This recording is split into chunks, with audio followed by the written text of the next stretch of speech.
Deb. This was intimidating to do, so bear with me. I'm told to stay on script. Debra Kirchhof-Glazier is a bit of a puzzle. How do you squeeze all of that energy into such an incredibly small vessel?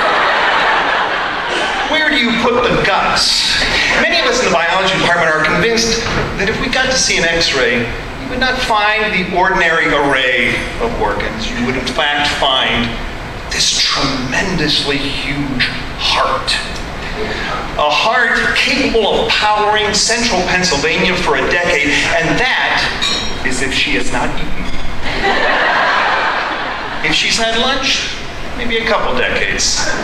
Unfortunately, we've never seen those X-rays, so she remains a bit of a mystery. This, however, is something that we can say about Deb without hesitation and with the utmost certainty, and is this: Deb Kirchhof-Glazier believes in you. She has spent her entire career, and I expect her entire life, believing in others. Even if you are the biggest stinker in the world, and this is the harshest thing I've ever heard Deb say about somebody, she knows that deep down in that immense heart of hers, there is something special in you. And her only frustration might be if you don't see it too, because I'll be damned if she won't help you find it.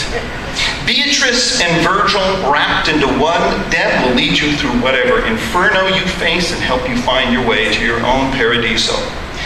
Not that Deb actually needs a guide. She's pretty good at finding her own way, but there have been times when she sought help. One was as a graduate student at Cornell. For her research work, Deb needed to collect some white-footed mice, but she didn't know where to find them. A friend told her that Doug Glazier might be able to help. Deb was vaguely aware of this hunky young scientist in the mammalian physiology class, and she was taking. Unfortunately, she was unable to reach him on the phone. So she decided to set out herself to a remote forest in upper New York called Pines Woods. She set up her live traps and planned to return the next day to check them. Now, as it turned out, Doug was also collecting in the same area. When he came out to check his traps, he noticed another set of trap lines crossing his own. It's a big no-no. So he decided to wait and see who would show up. It turned out to be the love of his life. And 1 year later, two of the mice they had caught that day, a male and a female, took part in their wedding. And were later released into Pinewood. There were what mice at her wedding? Deb does not follow the beat of a different drummer. She is the drummer. And she built the drum out of materials she grew in her own garden.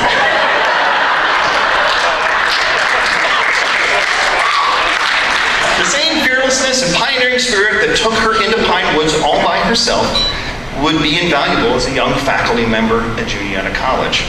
Deb was juggling motherhood and a science career when that wasn't very common, and she would have it no other way. Her family has always been an immense source of pride for her. She glows when she talks about Brenda's fierce independence or shows off samples of her art. For Darren, who struggles with multiple physical and cognitive challenges, she has been the ultimate mother scientist, continually researching ways to improve his care, chipping away at the idiopathic barrier that separates them, and cherishing each moment she manages to make a connection. As you can see, she's been an inspiration to many of us. We're not alone. She has been the surrogate mother for countless students in the health professions program. They informally refer to her as St. Deb for her superhuman work she's done on their behalf. And when students talk about Deb, they speak about the numerous acts of kindness that have transformed their lives, the countless hours she spent listening. They talk about sitting around her dinner table, laughing and singing into the wee hours, and knowing that they are part of her family. And Deb has not only seen the ember in a crown's worth of diamonds in the rough, she has been a source of strength and honesty that has fanned those embers into flames. Her students could see the countless hours she worked on their behalf and realized they should do no less themselves. In addition to the personal guidance she provided, she was also an indomitable force in their professional lives. Deb's warm, gregarious personality helped her forge relationships with programs at every level so that she could grease the skids for her kids. And in so doing, all she did was make their dreams come true. There's no one story that summarizes Deb. There are moments in which we can catch a glimpse of that big, beautiful heart beating. Several years ago, Deb was traveling in southern India, scouting out potential study sites abroad. After working all day, Deb's enthusiasm and sense of adventure would pull her colleagues out into the night. And so they would walk and talk, explore various nooks and crannies of the urban environment. And one evening, they found themselves on the periphery of some local festival with a crowd of men dancing. Deb. They were dancing and spinning raucously while loud music was chanting was running out. As they celebrated, Deb was gently pulled into their circle and danced with this throng for at least 10 minutes while men took turns dancing and waving flowers in circles over her head. We're very glad that she wasn't accidentally married to all of them.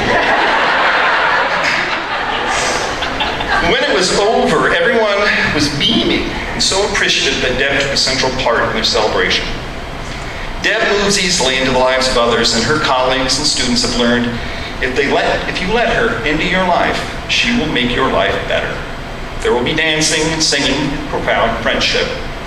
I do not know if the Baha'i have saints, but if they do, the biology department would like them to consider this a formal nomination of Dr. Kirchhof-Glazier.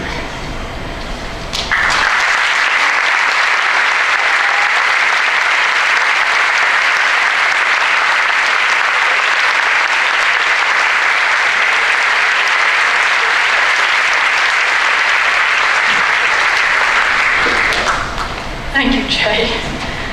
Oh boy, I'm feeling many emotions at my impending retirement, and it's made even more intensive by what was just said.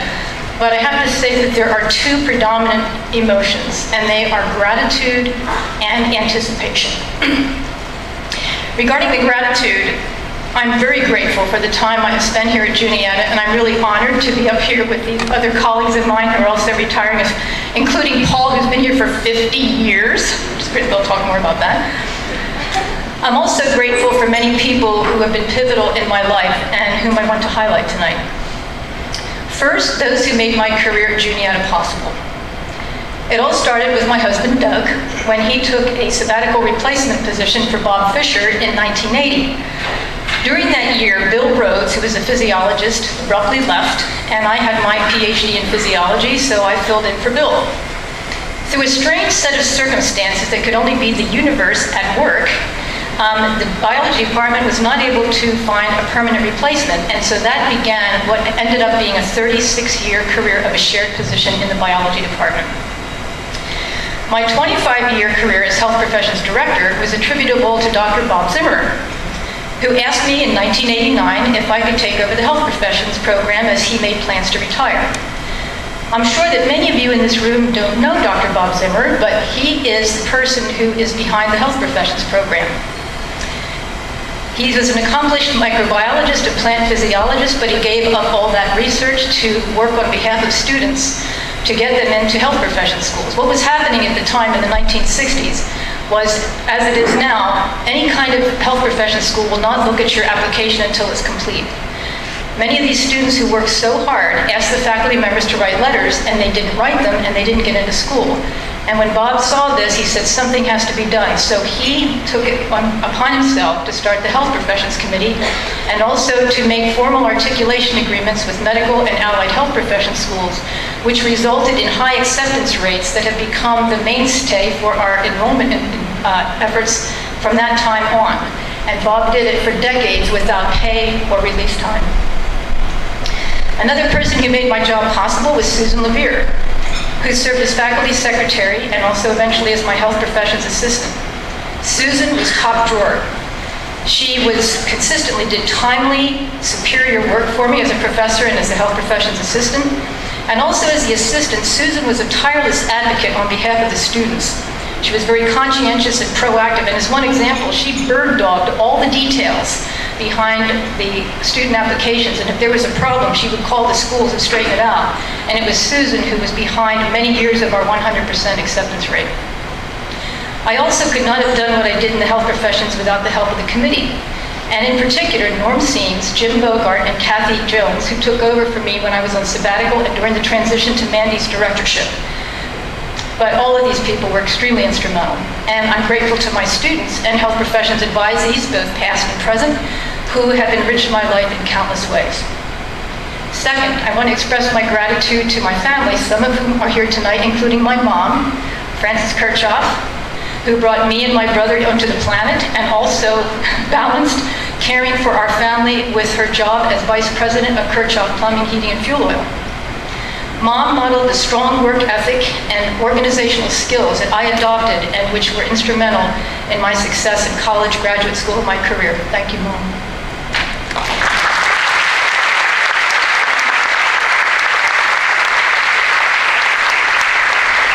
Getting back to my husband, Doug, he not only got me here at Juniata, but he also got me off the hook. He said to me right before I went on my last sabbatical in 2014, he said, you know what, you should really get out of the health professions now so that you can just enjoy the last few years as a professor. Thank you, Doug. And I'm also grateful to our daughter, Brenda, who is a professional artist and gifted teacher. Brenda has inspired me with her creativity, her edgy and hilarious sense of humor, her courage to take the risks to live fully and passionately, and also her awesome sense of style, which my mom shares, and which they tried to rub off on me, but really didn't. But the only thing I will say is that it made me think before I went into classes so that I didn't show up in purple pants and orange crew socks like I used to wear in grad school. Also, our family members who could not be here tonight. As Jay mentioned, our son Darren has multiple disabilities and medical problems, but he inspired me to discover the power of natural healing methods that in conjunction with conventional medicine not only enhanced Darren's health, but also inspired the creation of the rural healthcare classes and the formation of the Huntington Health and Wellness Association. My dad and my brother, who died in 1982, but who have been with me in many ways since then, and I'm sure are here in spirit tonight, also are people to whom I'm grateful. I attribute my mechanical ability and my love of morning and nature to my dad, and my appreciation of culture and diversity to my brother Dar. And finally, I'm grateful to my extended brothers, Ernst and Ned, who have loved and supported me in various ways, but they live in Delaware and they had multiple obligations and they couldn't make it here tonight. So at this time, I ask Bob Zimmer, his wife Mary, my mom, Doug, Brenda, members of the Health Professions Committee, past and present, and all my former students who are here to stand and to join me in recognizing them.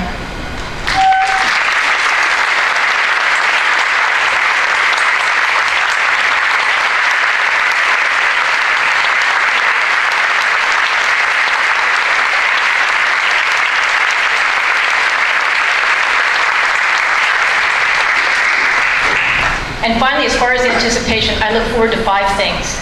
Number 1, my upcoming hip surgery so that I can get cut loose again in gardening and hiking. Number 2, more time for myself, my family, and friends.